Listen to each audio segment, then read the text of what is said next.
அனைவருக்கும் வணக்கம்.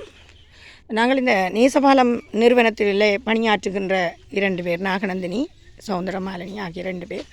இப்போ நாங்கள் வந்து என்னென்றால் 2021 நாங்கள் இந்த அம்மாமாருக்கு 3 மாதத்துக்கு ஒரு முறை 2500 ரூபா கொடுக்குறோம். நாங்கள் இன்றைக்கு தேராவில் கிராமத்திலே, அதாவது விஸ்வமடு பகுதியிலே, முல்லைத்தீவு மாவட்டத்திலே, புதுக்குடியிருப்பு பிரதேசத்திலே தேராவில் கிராமத்திலே நாங்கள் இந்த விடோஸையும் அபவுண்டட் மதரையும் டிசபிள் மதர்ஸ் 2 பேரையும் நாங்கள் கூட்டி சேர்த்து அவர்களுக்கான இந்த உதவியை வழங்கி கொண்டிருக்கிறோம். இந்த இதில் 14 விடோஸ் இருக்கிறார்கள், முதியவர்கள். 2 டிசபிள் இருக்கினம்.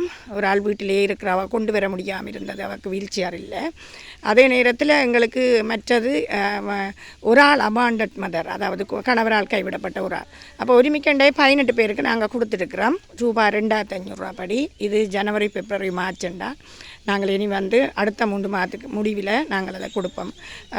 அதுக்குரிய உதவியை செய்து வருகின்ற பிரிட்ஜ் ஆஃப் லவ் UK இவர்களுக்கு நாங்கள் மேன்மேலும் நன்றியையும் வணக்கத்தையும் தெரிவித்துக் கொள்கிறதோடு, இன்னும் அநேகருக்கு நீங்கள் எவ்வளவோ காரியங்கள் இந்த 2021 இருந்து பாடசாலை மாணவர்களுக்கு கல்விக்காக, மாலை நேர கல்விக்காக கொடுக்குறீங்க. அதே நேரத்தில் டியூஷன் சென்டரில் எங்களுக்கு 15 பிள்ளைகளுக்கு உதவி செய்கிறீங்க, மாதாந்த கட்டணம் கட்டுறீங்க.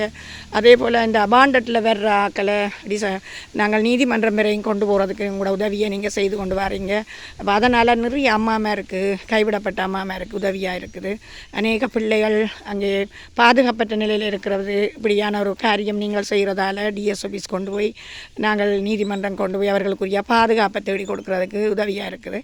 எனவே எல்லாவற்றைக்கும் நன்றி செலுத்தி நிறைவு செய்கிறேன். நன்றி, வணக்கம்.